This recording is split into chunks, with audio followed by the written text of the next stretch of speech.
So hello friends, स्वागत है आपका हमारे channel SP education and tricks पर। तो फ्रेंड्स, आज हम पढ़ने वाले हैं प्रकाश का अपवर्तन, जो कि क्लास 10th का चैप्टर नंबर 2 है, भौतिक विज्ञान का अपवर्तन।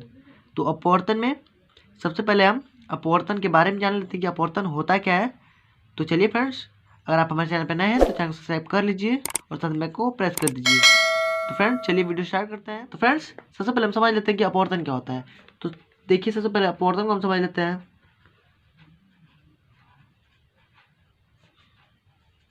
देखिए फ्रेंड्स, सबसे पहले हम अपवर्तन जान लेते हैं क्या होता है। तो देखिए फ्रेंड्स, अपवर्तन क्या होता है, तो अब मैं आपको इस चित्र के माध्यम से बता देता हूँ। तो देखिए, जैसे कि देखिए फ्रेंड्स, हमने यहाँ पे देखिए फिगर बना लिया है। तो देखिए क्या होता है, अपवर्तन क्या होता है। तो देखिए, जब जब प्रकाश की किरणें एक माध्यम से, मान लीजिए कोई माध्यम है, ये जो बीच में हमारा लगा हुआ है, मान लीजिए माध्यम है।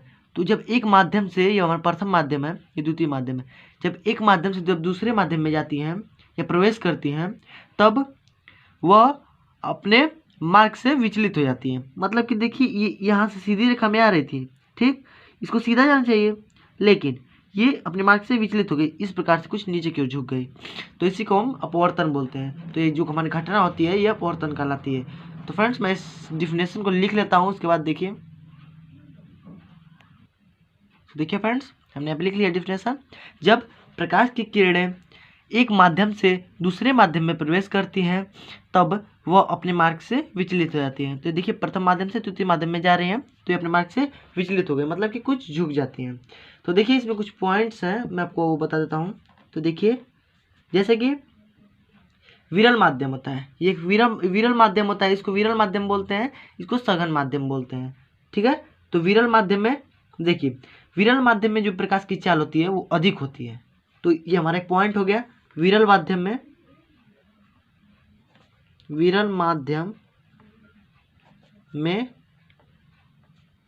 प्रकाश की चाल अधिक होती है। देखिए, ये हमारा एक पॉइंट हो गया कि विरल माध्यम में प्रकाश की चाल अधिक होती है। अब देखिए, हमारा सेकंड क्या है। सेकंड है हमारा सघन माध्यम। ये नीचे वाला जो है हमारा, मतलब कि ये विरल माध्यम है, ठीक है, ये विरल माध्यम, ये सघन माध्यम। तो देखिए, विरल माध्यम में प्रकाश की चाल अधिक होती है, तो सघन माध्यम में इसका स्वाभाविक सी बात है कि प्रकाश की चाल कम होनी चाहिए। मतलब कि ये अधिक है, देखिए एक में कम रहती है, एक में अधिक रहती है, ये तो आपको मालूम है। तो देखिए, सघन माध्यम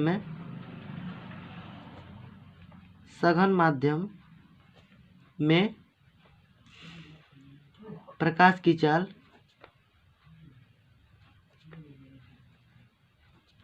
कम होती है।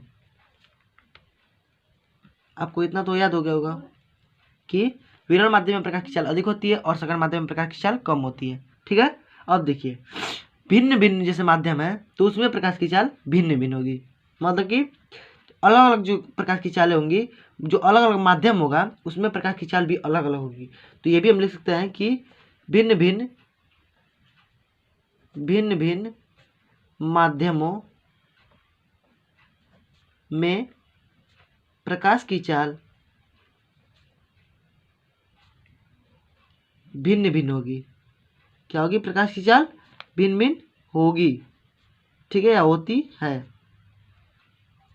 चलिए, ये हमारे, ये देखिए 3 पॉइंट होंगे। अब देखिए, और हमारे जो पॉइंट्स है देखिए, उनको भी हम देख लेते हैं। तो देखिए, जब प्रकाश की चाल विरल से, ये जो हमारे प्रकाश की चाल है, जब यहाँ से प्रकाश जो हमारी आ रही है, जब विरल से सघन माध्यम में प्रवेश करती है, मतलब कि सघन माध्यम में जाती है, ठीक है, तो अभिलंब की ओर झुक जाती है। तो देखिए, अभिलंब की ओर झुकी हुई है, मतलब कि ये जो हमारी बीच वाली लाइन गई हुई है हमारा अभिलंब है। तो ये देखिए, जब ये विरल से सघन माध्यम में आ रही है, तो अभिलंब की ओर झुक जा रही है। तो ये भी हमारा पॉइंट हो गया कि जब प्रकाश की चाल विरल से सघन माध्यम में प्रवेश करती है,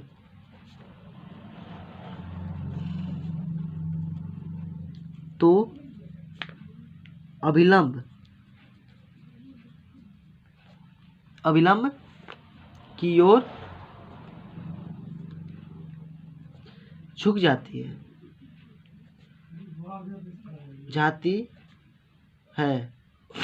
ठीक है फ्रेंड्स। देखिए, जब प्रकाश की चाल विरल से सघन माध्यम में जाती है तो मतलब कि जो प्रकाश होता है विरल से सघन माध्यम में जाता है।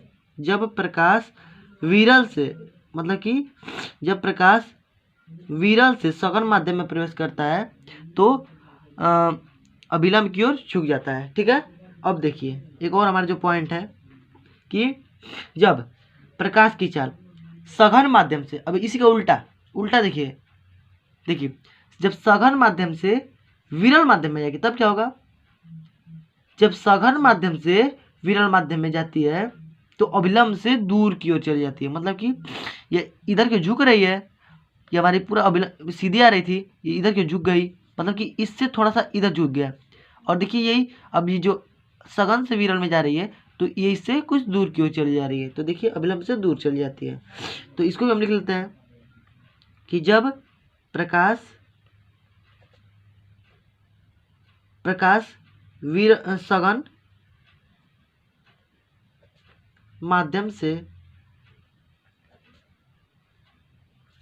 विरल माध्यम में प्रवेश करती है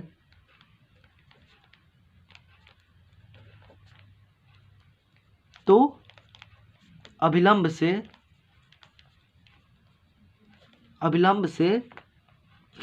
दूर चली जाती है या दूर चली जाती है।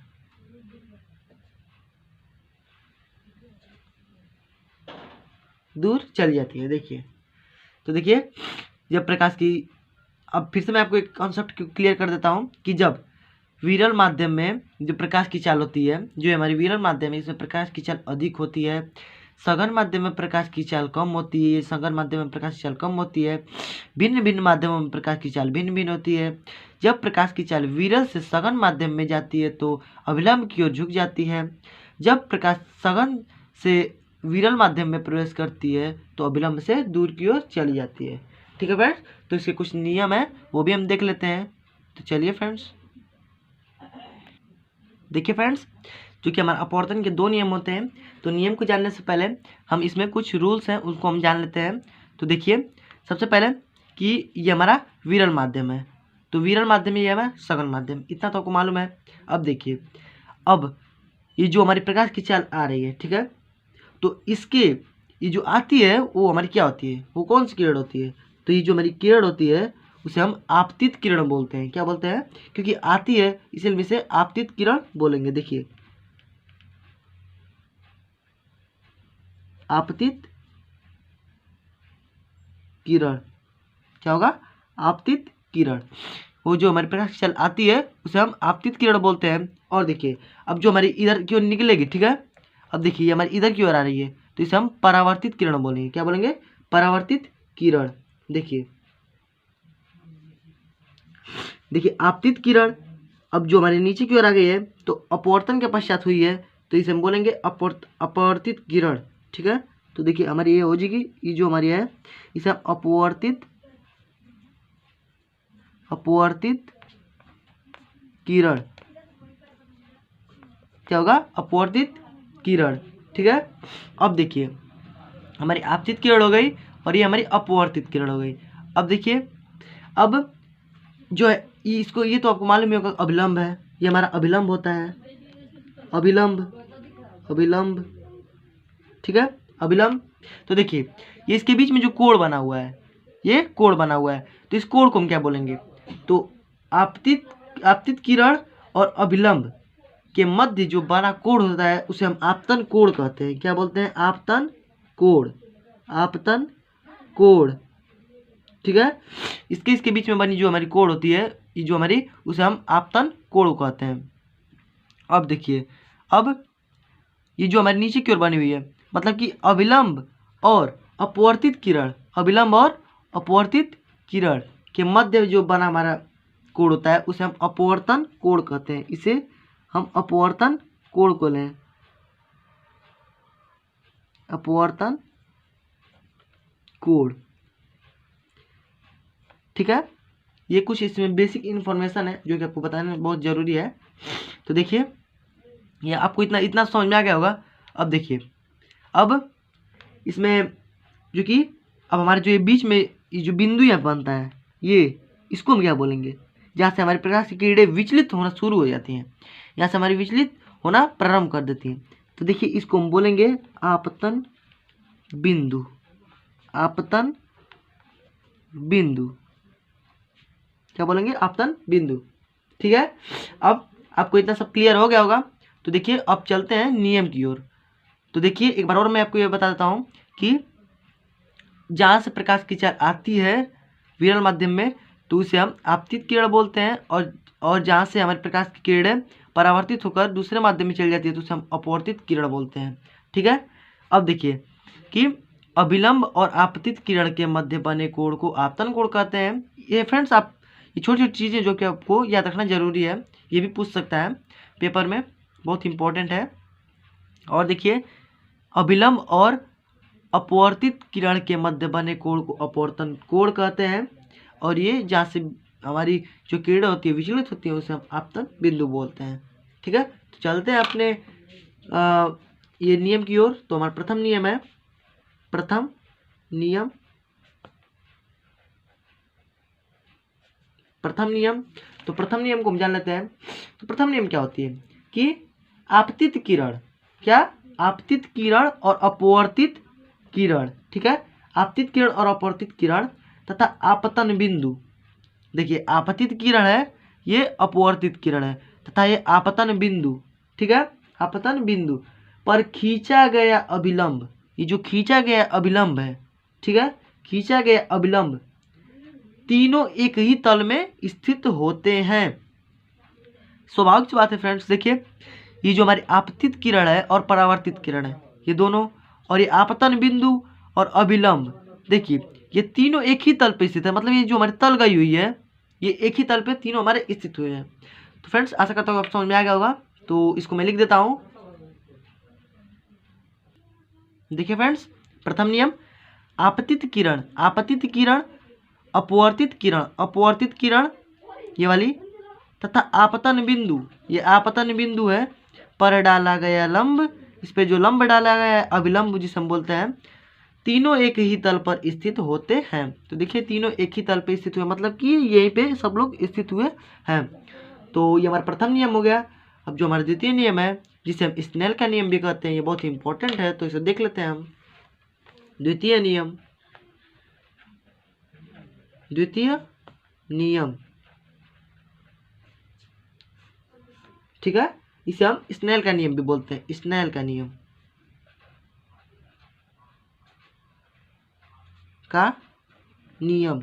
इस प्रकार भी पूछ सकता है कि स्नेल का नियम बताइए या द्वितीय नियम बताइए, अपवर्तन का द्वितीय नियम बताइए, तो आपको यही लिखना पड़ेगा।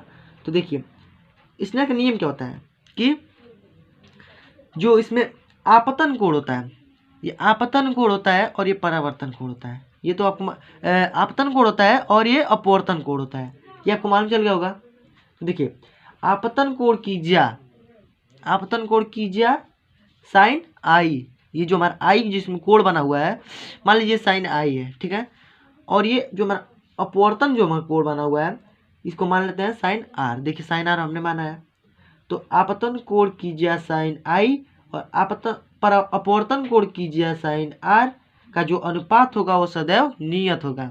मतलब कि ये दोनों सदैव नियत होंगे या नियतांक होंगे। तो इसे प्रथम माध्यम के सापेक्ष द्वितीय माध्यम का अपवर्तनांक कहते हैं। तो चलिए इसको भी हम लिख लेते हैं। देखिए फ्रेंड्स, द्वितीय नियम, आपतन कोण की ज्या साइन आई तथा अपवर्तन कोण की ज्या साइन आर सदैव का अनुपात सदैव नियत होता है, जिसे प्रथम माध्यम के सापेक्ष द्वितीय माध्यम का अपवर्तनांक कहते हैं। तो इसको हम लिख सकते हैं कि साइन आई बटे में साइन आर, देखिए साइन आई बटे में साइन आर बराबर नियतांक, बराबर नियतांक या यन भी लिख सकते हैं। ठीक है, तो ये हमारा एक फॉर्मूला बन गया जो कि इस पे क्वेश्चन भी पूछते हैं। तो देखिए साइन आई बटे में साइन आर बराबर नियतांक। तो ये हमने समझ लिया। अब समझ लेते हैं कि अपवर्तनांक क्या होता है। तो अपवर्तनांक को चलो देख लेते हैं। तो देखिए ये हमारा अपवर्तनांक है। तो अपवर्तनांक में देखिए कि प्रथम माध्यम में जो प्रकाश की चाल होगी और द्वितीय माध्यम में जो प्रकाश की चाल होगी का जो अनुपात होगा वो नियत होगा। का अनुपात नियत होगा, मतलब कि यहाँ पे हमारा नियत होगा। तो देखिए प्रथम माध्यम में प्रकाश की चाल तथा द्वितीय माध्यम में प्रकाश की चाल के अनुपात को ही प्रथम माध्यम के सापेक्ष द्वितीय माध्यम का अपवर्तनांक कहते हैं। तो ये हमारा अपवर्तनांक है। तो इसको हम लिखते हैं 1 और 2। देखिए 1 और 2 या एक के सापेक्ष एक का अपवर्तनांक 2, एक के सापेक्ष 2 का अपवर्तनांक। तो देखिए बराबर वी आई बटे में V2 बराबर लेमडा आई, मतलब कि लेमडा फर्स्ट बटे में लेमडा 2 बराबर साइन आई बटे में साइन आर, जो कि अभी हमने यहाँ पे देखा साइन आई बटे में साइन आर प्रथम माध्यम के सापेक्ष द्वितीय माध्यम का अपवर्तनांक। ये हमारा जो कि सूत्र हो गया। ठीक है, ये कुछ इसमें सूत्र हैं जो कि आपको याद करना बहुत जरूरी है। तो देखिए इसमें यन का जो मान होगा, मतलब कि जो इसमें यन का मान हम रखेंगे, तो यन का मान अगर 1 के बराबर रहेगा तो प्रकाश की जो किरण होगी वो विचलित नहीं होगी। ये मैं आपको बता दे रहा हूँ, आप इसे याद कर लीजिए या समझ लीजिएगा। तो देखिए सुनिए कि जब यन का मान होगा 1 के बराबर होगा तो प्रकाश की किरणें विचलित नहीं होंगी। अगर यन का मान बड़ा होगा 1 से तब प्रकाश की जो किरण होगी अविलंब की ओर झुकेगी। अगर यन का मान 1 से छोटा होगा तो प्रकाश की जो किरण होगी अविलंब से दूर हट जाएगी। ठीक है, ये कुछ रूल्स हैं जो कि आपको ध्यान रखना है। तो मतलब कि यहाँ पे मैं आपको शॉर्टकट में बता दे रहा हूँ। ठीक है, तो देखिए जब यन बराबर रहेगा 1 के तब प्रकाश की किरणें विचलित नहीं होंगी। ठीक है, प्रकाश की किरणें विचलित नहीं होंगी। जब यन बड़ा रहेगा 1 से तब प्रकाश की किरणें अविलंब की ओर झुक जाएंगी। जब यन छोटा रहेगा 1 से तब प्रकाश की किरणें जो कि है अविलंब से दूर की ओर हट जाएंगी। और अपवर्तनांक का जो मात्रक, जो कि अपवर्तनांक कोई मात्रक पूछेगा आपसे तो बोल दीजिए अपवर्तनांक का कोई मात्रक नहीं होता है। तो फ्रेंड्स ये अपवर्तनांक हमारे यहाँ पे खत्म होता है। तो आगे चलते हैं जो कि हमारा अगला है, देख लेते हैं क्रांतिक कोण। तो क्रांतिक कोण भी बहुत ही हमारे इंपॉर्टेंट है। तो चलिए देखते हैं, या जो हमारा प्रथम नियम द्वितीय नियम मैंने आपको बताया ये बहुत ही इंपॉर्टेंट है, आप इसे लर्न कर लीजिएगा। तो देखिए क्रांतिक कोण, तो क्रांतिक कोण का क्या होता है। तो देखिए आपतन कोण का वह मान जहाँ पर आपतन कोण का वह न्यूनतम मान जहाँ अपवर्तन कोण 90 अंश हो जाता है तो उसे क्रांतिक कोण कहते हैं। तो देखिए आपतन कोण का वह मान जहाँ वह न्यूनतम मान जहाँ अपवर्तन कोण 90 अंश हो जाता है तो उसे क्रांतिक कोण कहते हैं। इसे सी से प्रदर्शित करते हैं। तो इसका जो सूत्र होता है, मतलब कि जब कांच में जब प्रवेश करेगा, मतलब कि सघन माध्यम से जब विरल माध्यम में जाएगी तब कांच का जो अपवर्तनांक होगा वो 42 अंश का होगा। तो देखिए तो इसमें इसका जो सूत्र होगा 1 और 2 बराबर 1/2 1/sin c। ठीक है, ये इसका जो कि सूत्र है। देखिए जब एक न्यूनतम मान आपतन कोण का वह न्यूनतम मान जहाँ पर अपवर्तन कोण 90 अंश हो जाता है तो उसे क्रांतिक कोण कहते हैं। इसे सी से प्रदर्शित करते हैं। तो देखिए ये हमारा हो गया। अब चलते हैं कि पूर्ण आंतरिक परावर्तन पे। तो पूर्ण आंतरिक परावर्तन को भी देख लेते हैं। चलिए तो देखिए हमारा पूर्ण आंतरिक परावर्तन। तो पूर्ण आंतरिक परावर्तन में क्या होता है कि जब क्रांतिक कोण से अधिक मान पर, ये जो हमारा क्रांतिक कोण है जब इससे अधिक मान मतलब कि 90 अंश से अधिक होगा, क्रांतिक कोण से अधिक मान पर जो प्रकाश की चाल होगी वो जब सघन माध्यम से विरल माध्यम में विरल माध्यम में नहीं जाती है। ठीक है, वहाँ से यह वापस उसी माध्यम में लौट जाती है। इस घटना को पूर्ण आंतरिक परावर्तन कहते हैं। मतलब कि क्रांतिक कोण से अधिक मान पर प्रकाश की किरणें उसी माध्यम में वापस लौट जाती हैं। सघन माध्यम में ही वापस ये लौट जाएंगे, विरल माध्यम में नहीं जा पाएंगे। तो ये हमारा जो कि पूर्णांतरिक परावर्तन हो गया। तो चलिए अब देख लेते हैं। तो जो हमारा अगला है देख लेते हैं हम प्रिज्म को। तो प्रिज्म हमारा क्या होता है, तो देखिए प्रिज्म क्या होता है हमारा। तो प्रिज्म ये वो होता है हमारा 3 पृष्ठों से जो हमारी घिरी आकृति होती है उसे हम प्रिज्म बोलते हैं। तो ये हमारा इसका सिंपल सा डिफिनेशन हो गया कि 3 पृष्ठों से घिरी आकृति को हम प्रिज्म कहेंगे। देखिए 3 पृष्ठों से घिरी आकृति प्रिज्म कहलाती है। क्या कहलाती है? प्रिज्म कहलाती है। तो ये हमारा प्रिज्म हो गया। कुछ इस प्रकार से हमारा प्रिज्म होता है। देखिए इस प्रकार से इसमें 3 पृष्ठ होते हैं। मैं आपको इसका पूरा मैं आपको डिफिनेशन दिखा रहा हूँ अभी। देखिए मैं उसके उस बगल का भी हम भाग आपको बना के दिखाऊंगा। देखिए इस प्रकार से हमारा कुछ बना रहता है और ये हमारा यहाँ मिला रहता है। मतलब कि ये हमारा ये एक भाग हो गया, ये हमारा दूसरा या तीसरा। मतलब कि 3 पृष्ठों से घिरी आकृति को हम प्रिज्म कहेंगे। ये हमारा पीछे का ये जो हमारा दिखाया हूँ मैं आपको, तो ये हमारा प्रिज्म हो गया। ठीक है, तो आगे चलते हैं। तो जो हमारा अगला है वर्ण विक्षेपण। तो वर्ण विक्षेपण हम देख लेते हैं। तो देखिए वर्ण विक्षेपण। तो वर्ण विक्षेपण में देखिए ये बहुत ही सिंपल है। जो प्रिज्म होता है हमारा, ये जो हमारा प्रिज्म कुछ इस प्रकार से बना रहता है। हम आपको सिंपल भाषा में बता दे रहा हूँ। देखिए ये हमारा प्रिज्म होता है। जब इससे जो हमारी श्वेत प्रकाश होती है, जब इस पे आके यहाँ पे टकराती है, ठीक है, तो वही जो हमारी 7 रंगों में विभक्त हो जाती है। मतलब इसमें से यहाँ पे कई प्रकार के निकल जाते हैं, जैसे बैजनी है, पिनाला। या से हम ट्रिक के माध्यम से हमने वीडियो बनाया, आप जाकर वहाँ देख सकते हैं। तो देखिए यहीं पे हमारा 7 रंगों में विभक्त हो जाती है। जो हमारी श्वेत प्रकाश होती है 7 रंगों में विभक्त हो जाती है। तो उसे ही हम वर्ण विक्षेपण कहेंगे। मतलब कि प्रिज्म द्वारा प्रकाश, जो श्वेत प्रकाश होती है 7 रंगों में विभक्त हो जाती है, तो उसे हम वर्ण विक्षेपण कहते हैं। तो प्रिज्म का जो प्रिज्म द्वारा जो लाल रंग होता है, लाल रंग और बैगनी रंग, प्रिज्म द्वारा लाल रंग का वर्ण विक्षेपण सबसे कम होता है और जो बैगनी रंग का वर्ण विक्षेपण होता है सबसे अधिक होता है। तो ये आपको याद रखना है कि प्रिज्म द्वारा लाल रंग का वर्ण विक्षेपण सबसे कम तथा बैगनी रंग द्वारा वर्ण विक्षेपण सबसे अधिक होता है। तो ये हमारा हो गया। अब चलते हैं कि प्रकीर्णन देख लेते हैं। प्रकीर्णन क्या होता है, तो चलिए। तो देखिए हमारा प्रकाश प्रकीर्णन। तो अब हम प्रकीर्णन को देख लेते हैं। तो वायुमंडल में उपस्थित धूल के कणों द्वारा प्रकाश की किरणों का टकराकर बिखर जाने की घटना को हम प्रकाश प्रकीर्णन कहते हैं। तो देखिए लाल रंग का जो प्रकाश प्रकीर्णन होता है सबसे कम तथा नीले रंग का प्रकाश प्रकीर्णन सबसे अधिक होता है। और जो आसमान में जो नीला दिखाई देना, जो आसमान नीला दिखाई देना और सूर्योदय का जो एकदम लाल रंग का दिखाई देना, ये भी प्रकाश प्रकीर्णन के द्वारा ही होता है। तो फ्रेंड्स आई होप कि आपको वीडियो हमारा अच्छी लगी होगी। तो अच्छी लगी तो लाइक कीजिए और अपने दोस्तों में शेयर कीजिए। और फ्रेंड्स आपको इसमें कहीं भी दिक्कत हो तो आप कमेंट बॉक्स में कमेंट पूछ सकते हैं। फ्रेंड्स आप हमारे चैनल पर नए हैं तो चैनल सब्सक्राइब कर लीजिए और बेल को प्रेस कर दीजिए। तो मिलते हैं अगले वीडियो में, तब तक गुड बाय, जय हिंद, वंदे मातरम।